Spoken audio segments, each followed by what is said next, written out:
In the spring of 1972, in a hospital room in Champaign, Illinois, a dying farmer named Walter Hoffman called his two sons to his bedside and divided his life's work between them. 160 acres of prime Illinois farmland, black soil so rich you could grow corn in your sleep, land that had been in the Hoffman family since 1919, when Walter's father had bought it with savings from 20 years of railroad work. Walter was 64 years old. Pancreatic cancer, the doctors said. Maybe a month left, maybe less. His wife had died 3 years earlier, and now there was nothing left but the land, the equipment, and two sons who had never agreed on anything in their lives. Dean was 30, the firstborn, tall and confident, and always certain he was the smartest man in any room. He had ideas about farming, big ideas, expansion, modernization, the future. Carl was 26, the younger son, quieter and smaller and always in his brother's shadow. He didn't have ideas so much as he had instincts, and his instincts told him to listen more than he talked. Walter looked at his sons standing on either side of his hospital bed, and he knew exactly what was going to happen after he died. They would fight. They always fought. And this time, the fight would be about everything he'd spent his life building. So he made a decision. "I'm splitting the farm," he said, his voice barely above a whisper. 80 acres each. Dean, you get the north half. Carl, you get the south. Dean nodded, already calculating. "That's fair. We can work it together. Share equipment." "No." Walter's voice was firm despite its weakness. "You work your land, he works his. Separate. What you do with your 80 acres is your business. What he does with his is his." "Dad, that doesn't make sense. It's more efficient." "I know what's efficient, boy. I've been farming since before you were born." Walter closed his eyes for a moment, gathering strength. "You two can't work together. Never could. So don't try. Just farm your land. Make your own choices. Live with the consequences." Carl hadn't spoken. He was watching his father's face, seeing something there that Dean was too busy planning to notice. "Carl." Walter turned to his younger son. "Stay a minute after your brother leaves. There's something I need to tell you." Dean's face darkened. "Why? What do you need to tell him that I can't hear?" "Because it's not for you. Go on now. I need to rest." Dean stood there for a moment, jaw tight, then turned and walked out. He'd always hated being second in anything, even in a private conversation with his dying father. When they were alone, Walter reached out and took Carl's hand. "Listen to me," he said. "Listen carefully, because I'm only going to say this once." And then Walter Hoffman told his younger son a story. Let me tell you about that story, because it explains everything that happened next. In 1933, Walter Hoffman was 25 years old. The Depression had hollowed out the Midwest like a disease. Corn that sold for $1 a bushel in 1929 was selling for 10 cents. Farmers who had borrowed money to expand during the good years were losing everything. Walter's father, Heinrich, had been one of them. Heinrich had bought extra land in 1927, convinced that prices would keep rising. He'd taken out a loan from the First National Bank in Champaign, using the original farm as collateral. When the crash came, he couldn't make the payments. The bank foreclosed in the spring of 19... But here's what Walter never told anyone, not even his wife. Heinrich didn't lose the farm to bad luck. He lost it to his own brother. Heinrich's brother, August, had married well, a banker's daughter from Springfield. When the bank was preparing to foreclose, August had the information before anyone else. He could have warned Heinrich, given him time to find another solution. Instead, August arranged to buy the farm at auction himself, using his wife's family money. Heinrich Hoffman watched his own brother buy his land out from under him for 40 cents on the dollar. The family never spoke again. Heinrich died 2 years later. Heartbreak, the doctors said. Though Walter knew it was really shame. He'd lost his land to his own blood. Walter spent the next 15 years working as a tenant farmer, saving every penny, until he finally scraped together enough to buy the land back in 19... He paid full price to August's widow. August himself had died in 1945, and he swore he would never ever take on debt again. "I never borrowed a dollar after that," Walter told Carl, his voice fading. "Never. Not when the neighbors were buying new equipment. Not when the prices were good and everyone said expand. Never." "Why didn't you tell Dean?" Carl asked. "Because Dean wouldn't understand. Dean thinks he's smarter than everyone who came before him. He thinks the old ways are stupid and the new ways are better." Walter's grip tightened on Carl's hand. "Dean is going to borrow money, Carl. He's going to expand. He's going to do everything I didn't do, because he thinks I was a fool." "What do you want me to do?" "I want you to keep the Farmall." Carl blinked. The Farmall, his father's 1952 Super M, was the only tractor on the farm. It was 20 years old, simple and reliable, worth maybe $1,000 at auction. "The Farmall? Your brother's going to want to sell it. Split the money, buy new equipment. Don't let him. That tractor's yours. It's paid for. It works. And as long as you have it, you don't need to borrow money for a new one." "Dad, a 20-year-old tractor will do everything you need it to do. It's done everything I needed for 20 years. Walter's eyes were fierce now, burning with the last of his strength. "Listen to me, son. The men who survive aren't the ones with the newest equipment. They're the ones with no debt.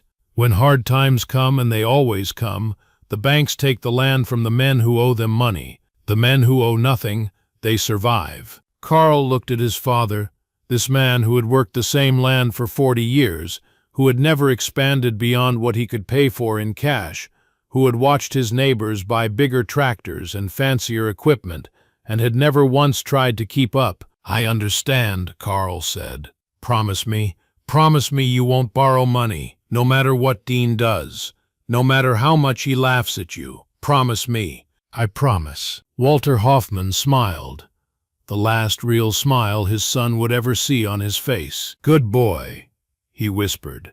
"You were always the smart one.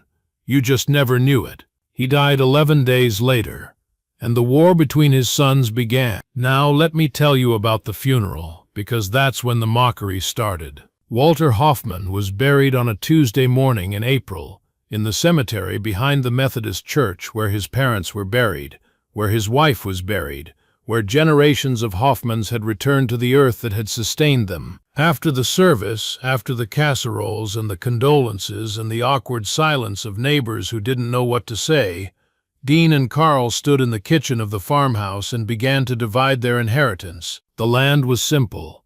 The lawyer had already drawn up the split. The equipment was harder. "The Farmall," Dean said, "that's worth maybe $1,000, $1,500 at auction. We split that, buy something new. I've been looking at the John Deere 4020. It's got twice the horsepower, power steering, the works. We could share it, or I'm keeping the Farmall." Dean stared at his brother. "What? I'm keeping it. It's not for sale." "Carl, that tractor is 20 years old. It's a museum piece. The 4020 can do twice the work in half the time and costs 10 times as much." Carl kept his voice calm. "I'm keeping the Farmall. You can have the rest of the equipment, the plow, the disc, the planter. I'll buy replacements as I need them." "That's insane. We're supposed to split everything 50-50. "Fine. Figure out what the Farmall's worth, subtract it from my share of the equipment, and give me the difference in cash. Or don't. I don't care. I'm keeping Dad's tractor." Dean's face had gone red. He'd always had a temper, always been quick to anger when he didn't get his way. "Did Dad put you up to this? That private conversation you had?" Carl said nothing. "He did. He told you to keep the damn tractor, didn't he?" Dean laughed, a harsh, bitter sound. "Of course he did. Dad never understood that farming has changed. You can't compete with a 20-year-old tractor. You can't grow a business without investment. Maybe I don't want to grow a business. Maybe I just want to farm. Same thing." "No, Dean, it's not." Dean shook his head in disgust. "Fine. Keep your museum piece. I'm going to build something Dad never had the guts to build. And in 10 years, when I'm farming 1,000 acres and you're still puttering around on 80 with your antique tractor, don't come crying to me." He walked out, slamming the door behind him. Carl stood alone in the kitchen, looking out the window at the fields his father had worked for 40 years. The Farmall sat in the barn, patient and red, waiting for its new owner. "I promised, Dad," Carl said quietly. "I promised. Let me tell you about 1973, because that's when Dean made his first big move." Dean Hoffman had always been ambitious. Where Carl saw their father's small operation and felt gratitude, Dean saw it and felt frustration. 160 acres, that was nothing, a hobby farm. Real farmers had 500 acres, 1,000 acres. Real farmers had new equipment and grain contracts and relationships with the big buyers in Chicago. Real farmers didn't put around on 20-year-old tractors that their fathers had been too cheap to replace. 3 months after Walter's funeral, Dean drove to the John Deere dealership in Champaign and put a down payment on a brand new 420. The price was $7,500 more money than Walter Hoffman had spent on equipment in the last decade of his life. Dean paid $2,000 down and financed the rest. The payments were $180 a month. Manageable, Dean figured, as long as corn prices stayed strong. And corn prices were strong in 19... The Soviet Union had just made massive grain purchases. Export demand was booming. Farmers who had been struggling were suddenly making money hand over fist. Dean saw opportunity. He borrowed more.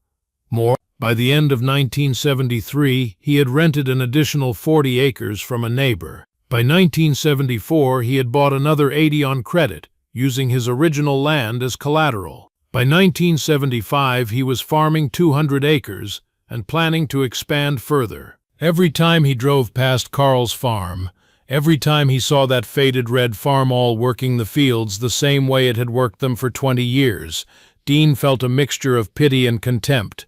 Poor Carl, still doing things the old way, still afraid to take risks, still living in their father's shadow. One Sunday afternoon in the summer of 1975, Dean stopped by Carl's farm. He told himself it was a brotherly visit, but really, he wanted Carl to see how well he was doing. "Still running the old girl, I see," Dean said, nodding toward the Farmall parked by the barn. "Still runs fine," Carl said.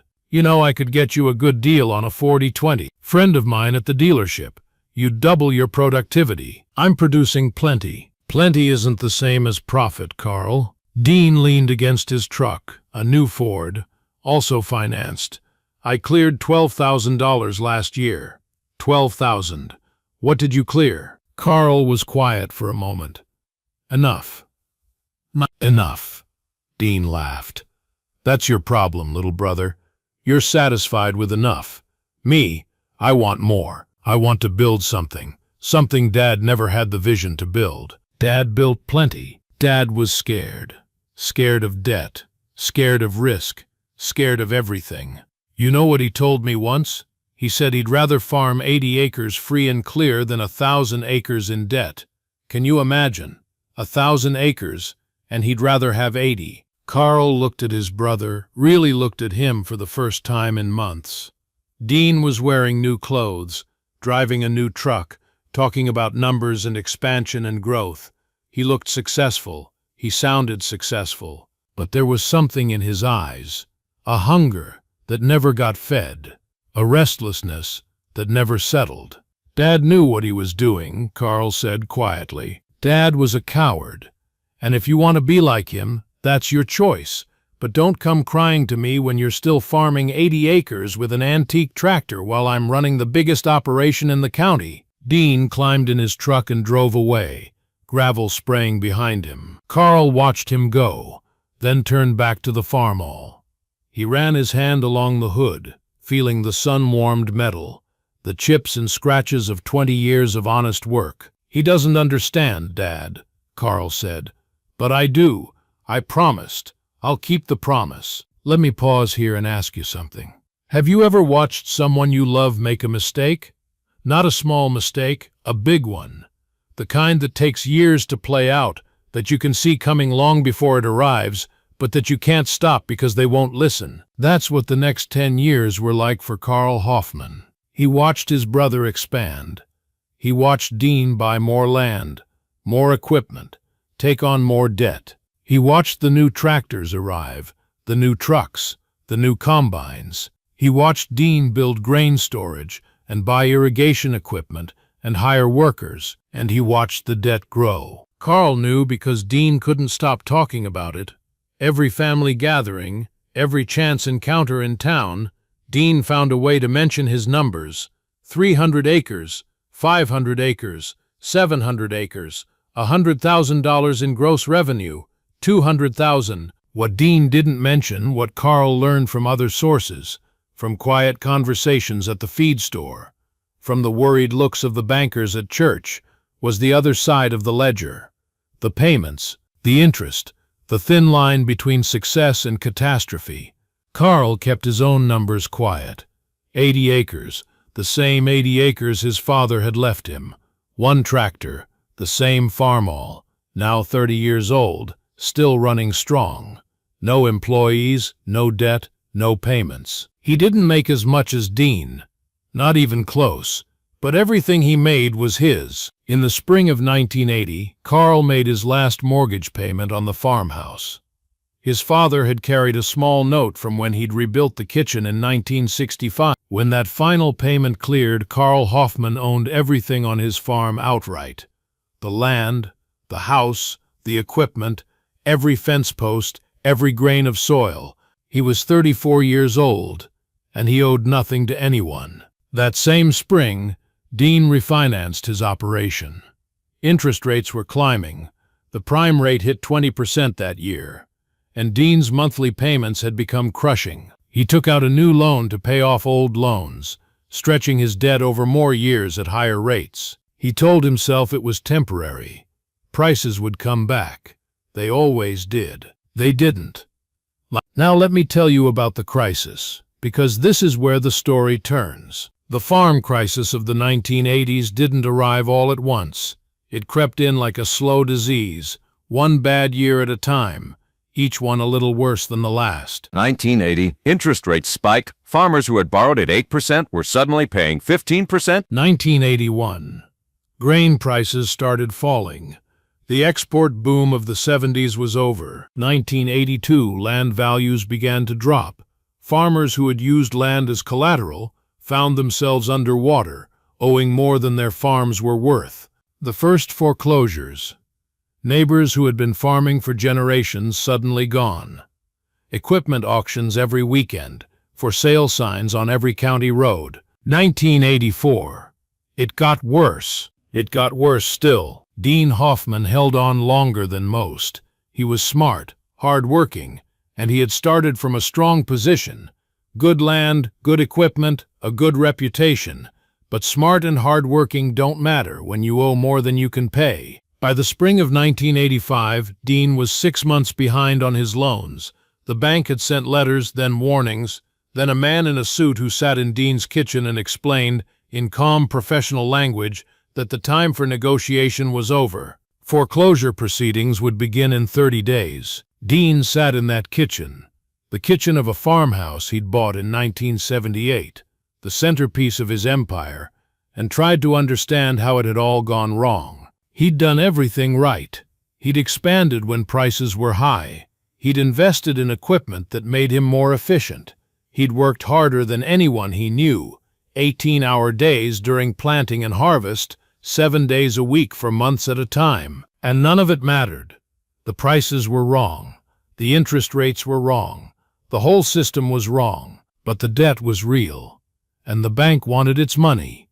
Dean picked up the phone and made the hardest call of his life. "Carl, it's Dean. I need to talk to you. Let me tell you about that conversation, because it changed everything between them." Carl drove to Dean's farmhouse that evening. It was a bigger house than Carl's, newer, nicer, bought with borrowed money during the good years. Now it felt like a mausoleum. Dean was sitting at the kitchen table, a bottle of whiskey in front of him, a glass in his hand. He'd been drinking, but he wasn't drunk, just tired, beaten. "I'm losing it," Dean said, without preamble. All of it. The land, the equipment, the house, the bank's foreclosing. Carl sat down across from him. How bad? 700,000. That's what I owe. The land's worth maybe half that now. The equipment's worth less. Dean laughed bitterly.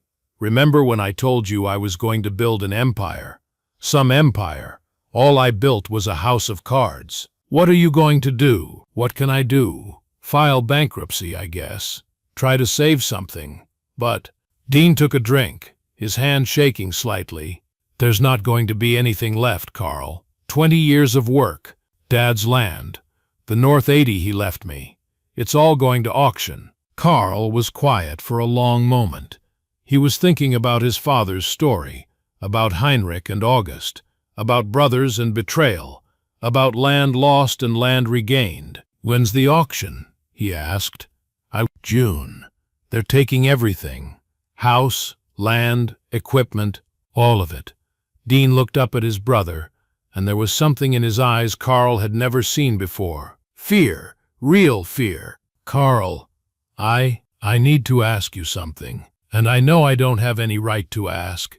After everything I said, all those years of telling you that you were doing it wrong, that Dad was wrong, that the old way was stupid, just ask, Dean. The North 80, Dad's original land, our land. Dean's voice cracked.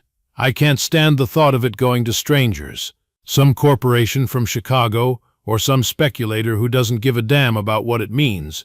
It's been Hoffman land for 50 years. If I lose it to the bank, that's bad enough. But if I lose it to strangers, what are you asking me? What? Dean looked at his brother. Do you have any money? Any savings? Anything you could use to buy it at auction? Keep it in the family? Carl thought about the coffee can in his bedroom closet. 15 years of careful savings, living below his means, never borrowing, never expanding. It wasn't a fortune, but it was something. How much do you think it'll go for? The land alone? Maybe 400 an acre. Way things are now. That's 32,000 for the 80, if nobody bids it up. Carl nodded slowly. I might be able to do that. Dean's face crumpled. For a moment he looked like he had at their father's funeral, lost, scared, unable to believe what was happening. You'd do that? After everything I said? You're my brother, Dean. I laughed at you. For 13 years. I told you that you were a fool, that Dad was a fool, that the Farmall was a museum piece. I know. And you'd still help me? Carl leaned forward. Do you remember what Dad told me that day at the hospital? The private conversation you were so angry about? What? He told me about Grandpa Heinrich, about great-uncle August, about how August bought Heinrich's farm at auction in 1933, and the family never spoke again. Dean was staring at him. Dad spent 15 years saving up to buy that land back. 15 years of being a tenant on land that should have been his. And you know what he said to me at the end? He said, don't let what happened to us happen to your brother. When the hard times come, and they always come, family has to stick together. Carl stood up. I'll be at the auction, Dean. I'll buy the North 80. And when this is over, when you're back on your feet, we'll figure out a way to put the farm back together. The way Dad would have wanted. Dean couldn't speak. He just sat there, tears streaming down his face, as his younger brother walked out the door. Let me tell you about the auction, because this is where the story reaches its climax. The foreclosure sale of Dean Hoffman's operation was held on a Saturday morning in June of 19. It was one of dozens of similar auctions that summer, the weekly ritual of watching families lose everything they'd built. The auction yard was crowded. Some people came to bid.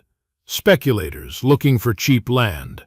Corporations expanding their holdings. Neighbors hoping to pick up equipment at distressed prices. Most came just to watch, to see another family fall, to wonder if they would be next. Dean stood at the edge of the crowd, watching strangers paw through his equipment, his tools, his life.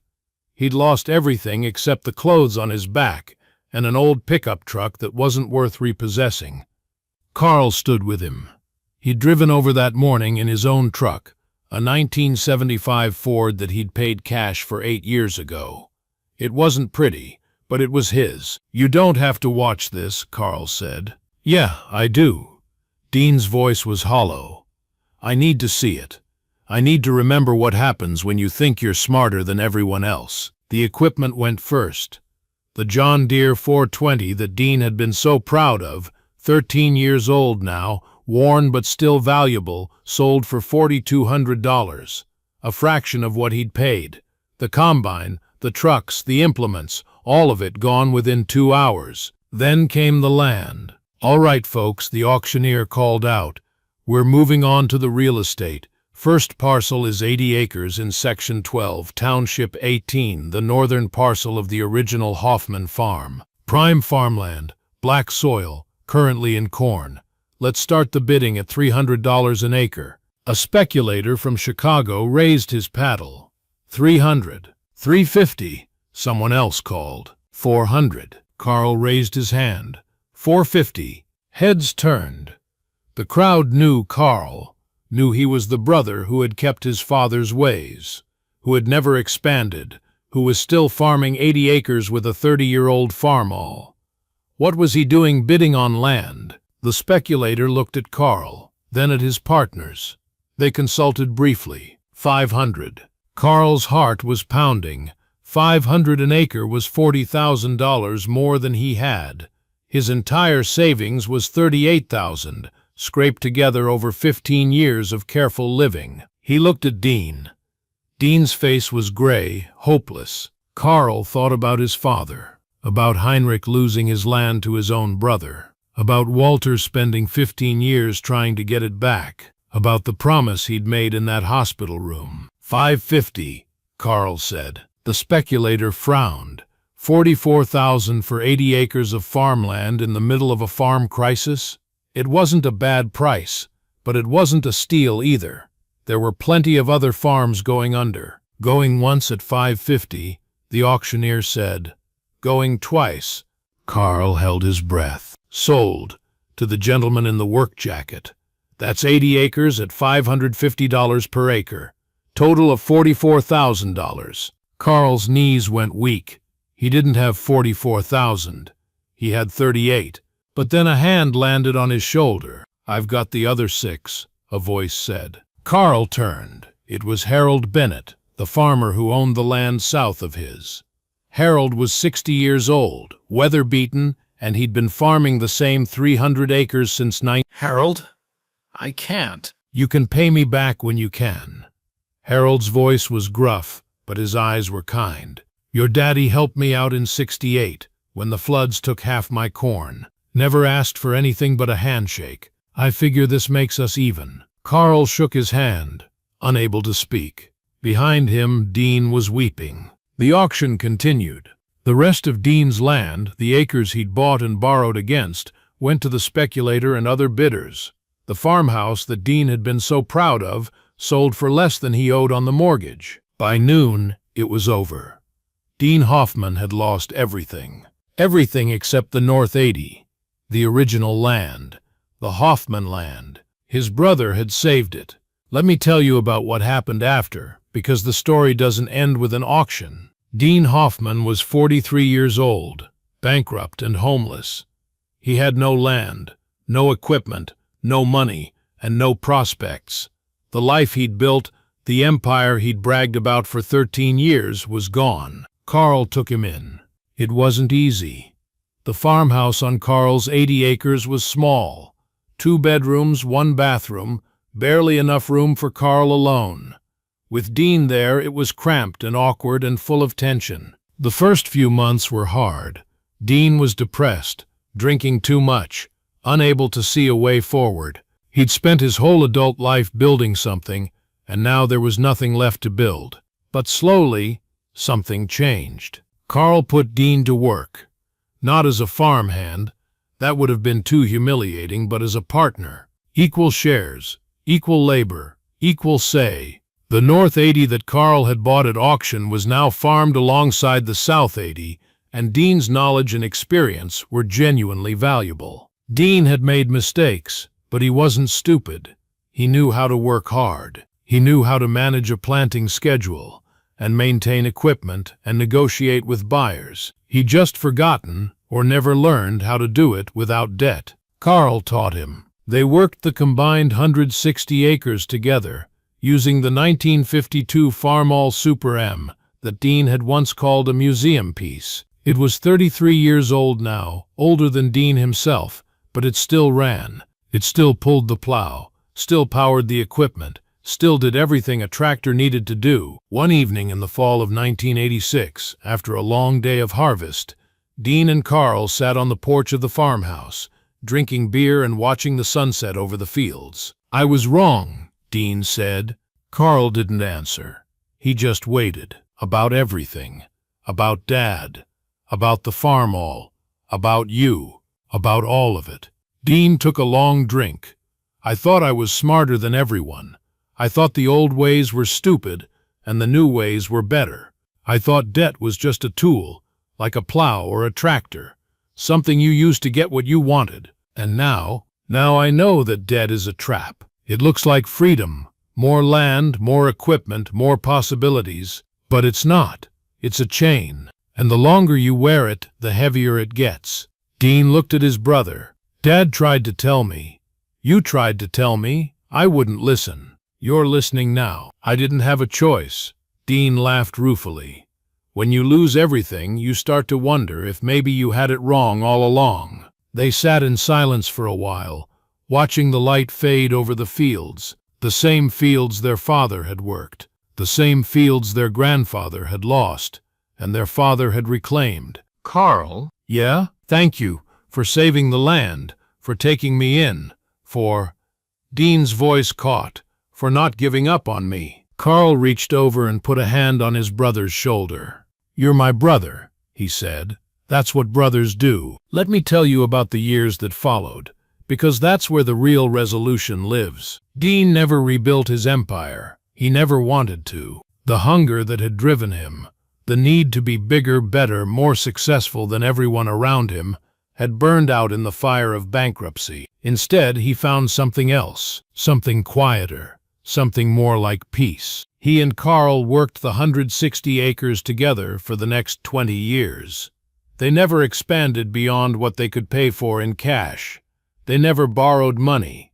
They never forgot the lesson that Dean had learned too late and Carl had learned from their father. In 1992, they made it official. Carl sold Dean half the North 80, the land he'd bought at auction, for exactly what he'd paid for it.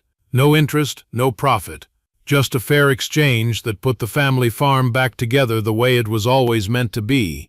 The deed was registered at the county courthouse on a Tuesday afternoon in April, almost exactly 20 years after their father had died. "You know what this means?" Dean said, holding his copy of the new deed. "What?" "We're partners now. Real partners. Equal shares in the whole 160. We've been partners for years, Dean." "No, I mean legally, officially." Dean looked at the deed, then at his brother. "Dad would be proud." Carl smiled. "Dad would say we should stop talking and get back to work." Dean laughed, a real laugh, the first one Carl had heard from him in years. "You're right, he would. Let's go." They walked out of the courthouse together, two brothers who had taken different paths and ended up in the same place, the same land, the same work, the same simple truth that their father had tried to teach them all along. The men who survive aren't the ones with the most. They're the ones who know what's enough. Let me end this story where it began, with two brothers, two tractors, and a choice. The 1952 Farmall Super M is still running. It's over 70 years old now, one of the oldest working tractors in the county. Carl maintained it for decades, and after Carl passed away in 2019, Dean took over its care. He's 82 years old, and he still fires up that old Farmall every spring just to hear it run. The John Deere 420 that Dean bought in 1973, the one that was going to change everything, was sold at the foreclosure auction in It passed through several owners, was eventually parted out, and no longer exists as a complete machine. Dean's children and grandchildren farm the 160 acres now. They use modern equipment, A 2018 John Deere actually bought with cash from 3 years of savings. But they also keep the Farmall in the barn, maintained and ready, a reminder of where they came from. Every Thanksgiving, the whole family gathers at the farmhouse, the same farmhouse where Walter Hoffman lived, where Carl took in his bankrupt brother, where two men learned to be family again. Before dinner, Dean tells the story. He tells them about their grandfather Walter, who survived the Depression by never borrowing money. He tells them about his own pride, his own ambition, his own catastrophic mistakes. He tells them about Carl, who kept a promise to their dying father and saved the family land when Dean couldn't save himself. And he tells them the lesson. The same lesson his father tried to teach him. The same lesson he was too arrogant to hear. The banks don't care about your dreams, Dean says. They don't care about your family or your history or how hard you worked. They care about their money. And if you owe them money, they own you. Doesn't matter how much land you have, how much equipment, how successful you look. If you're in debt, you're one bad year away from losing everything. He pauses, looking around the table at the faces of his family. Your great-grandfather knew that. Your grandfather knew that. Uncle Carl knew that. It took me losing everything to learn it. He picks up his glass. To Carl, to Dad, to everyone who knew the truth and tried to teach it to those of us too stubborn to listen. The family drinks, and somewhere out in the barn, the 1952 Farmall Super M sits waiting. 70 years old, still ready to work. A museum piece, Dean once called it. He was wrong about that too. It's not a museum piece. It's a monument to patience, to wisdom, to the quiet strength of people who know that enough is enough, to two brothers who took different roads and found their way back to each other, to a family that survived. That's the real treasure in the end. Not the land, not the equipment, not the money. Family, forgiveness, a second chance. That's worth more than any empire.